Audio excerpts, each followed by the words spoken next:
Good afternoon, everybody. Dr. Misty here, and today we're going to be talking about chronic fatigue syndrome and how some people might not know they even have it, and how you can improve your health today by implementing these five simple strategies. Okay, so for those of you who might not know what chronic fatigue syndrome is, this is something that I have actually struggled with myself. It can be very frustrating because this is kind of one of those things where it's not commonly known, like the cause of the actual syndrome is not widely known. There's still a lot of research being done on it in the medical community. But right now, the most common cause of it is thoughts of either Epstein-Barr virus or mono, or systemic viral disease. So that's causing more of the symptoms. But really, there is research being done. It's very much linked to fibromyalgia. But again, in the medical community, there is kind of a lack of, well, what do we do when a patient has chronic fatigue syndrome, and how do we help them get more rest, try and exercise, stress management. And for somebody who has chronic fatigue syndrome, sometimes it can feel as if just trying to do those things can be a very large task. Okay, so I wanted to give you some insight that, if you do have chronic fatigue syndrome, or if you have just a lot of fatigue in general, this is something I have experienced myself. It is not fun, but I was able to discover my underlying causes for it, and they were absolutely invalid. This is something I feel like also gets very invalidated because it's such a subjective type of disease and disorder. So, but again, let's go into some of the possible causes. If we were going to dig deeper, these causes might be getting missed by your physician. Okay, I'm just going to turn this down a little bit. And so one of the possible causes for chronic fatigue syndrome that you'd actually want to think about is your environmental causes. So if you're at a job where you're in with machinery and a lot of chemicals or things like that, that's something that you want to be aware of, because you can absorb through your skin and through your respiratory tract as well as your GI tract. But that's something that you want to consider. So environmental toxins, mold even. Mold is a big one. Mold can create, if you're in an environment of mold, you can have chronic mycotoxins and present with similar types of issues, depression, things like that. The other one is actually B12 deficiency from gastrointestinal issues. So B12 is not a typical anemia that shows up on a regular blood work. So you go to your doctor, you go for your primary visit, and they do all your blood work, and your blood work comes back fine, yet you still feel like crap. So that is something that you have to specifically test for. That's a different type of anemia. It's called a pernicious anemia. That will show up, but you have to send for specific blood work. So that is also very evident in people, again, with gastrointestinal or difficulty with production of certain cofactors of absorbing the B12. So there's a difficulty with absorption of the B12. And B12 can cause anemia, and it can also cause neurological issues and fatigue and weakness. Okay. The other cause would be underlying autoimmune issues. So autoimmune issues, especially if they are not as much of a genetic thing, but more of an issue with food autoimmunity, that's really big. So if you have more of an immune issue, not necessarily allergy to food, but more of an immune issue to foods, and you're getting kind of a leaky gut aspect, that can create an overreaction of the immune system, and that can bombard you and feel like you have a lot of chronic fatigue. So just another underlying issue, especially with the foods that we have out there today, and how many processed things that people are eating, and the quality of foods. So Another one, again, would be heavy metal toxicities, and this kind of links into the environment too, but not necessarily. So heavy metal toxicities can come from our foods as well. Again, touching on the point of, our quality of food is not exactly what it used to be. It's very subpar.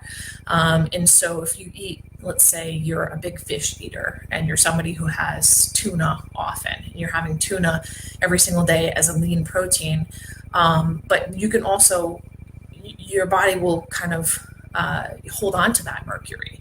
And toxins typically are held in your fat cells. So if you are consistently having toxins and eating, tuna fish, your body's going to store that.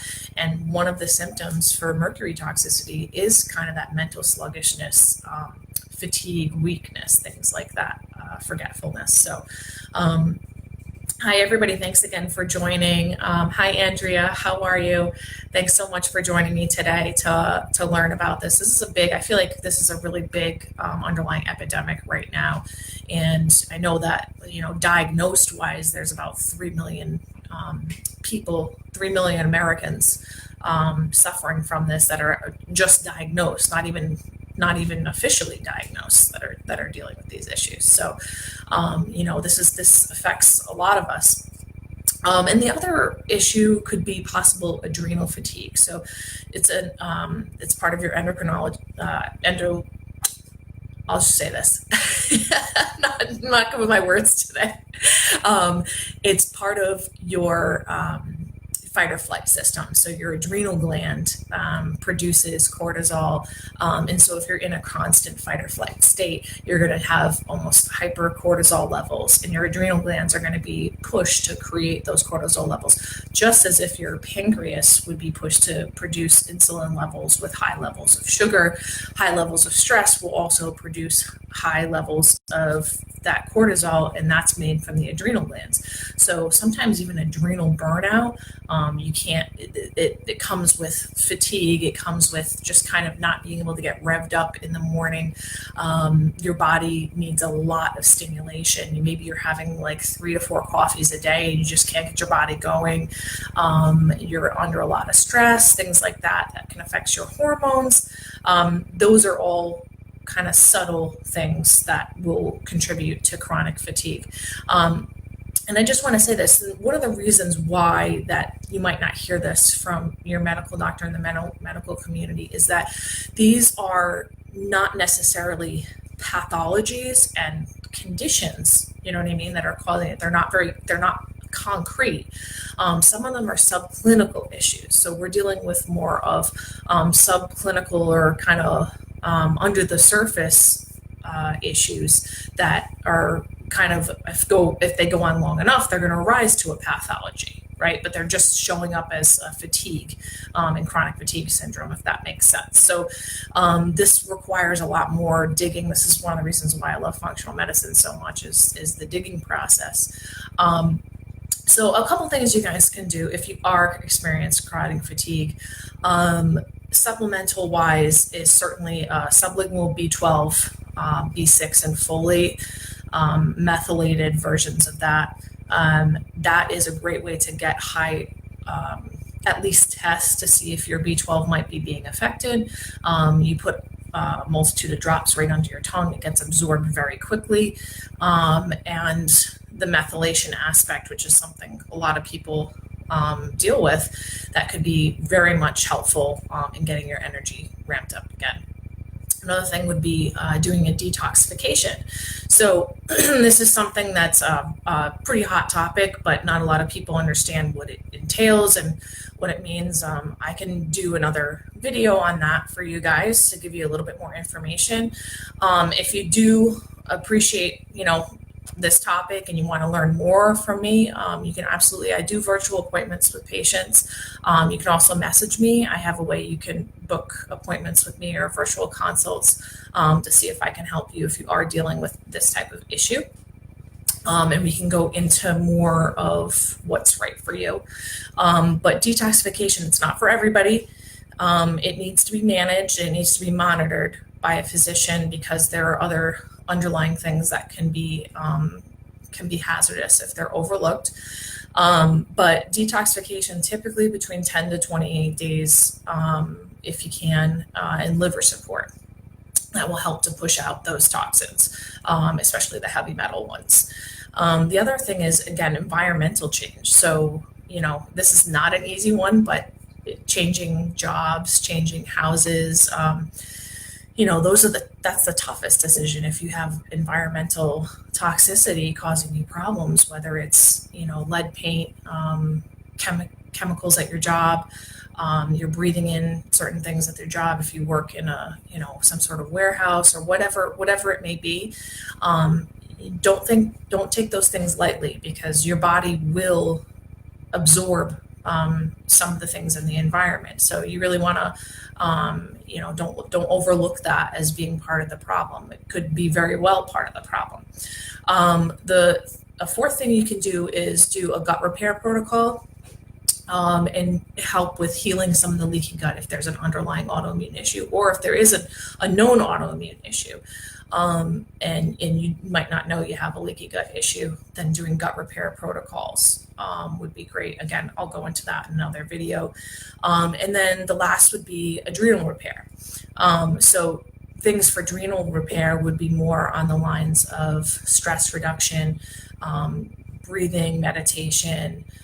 There are other supplements that you can utilize for it, but it's really reducing caffeine, stress, things like that to help with healing those adrenal glands. So those are just some things that could be helpful for you to add in or even try today if you are somebody who experiences chronic fatigue.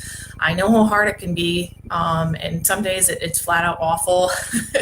I remember I used to always tell my husband that I felt like my body was like a sack of potatoes, like I had to drag myself over my own shoulder to just kind of move along through the day. And that's a really hard thing to experience. And if you don't, I've never experienced that before, consider yourself blessed. And if you are considering, if you're currently experiencing that, I feel you. I know how hard it is. And if you want my help, I'm happy to help. Reach out to me, personal message me. I'll give you the link, and we can have a chat and see if I can help you out. So thanks so much for watching me again, guys. And I'll see you on the next video.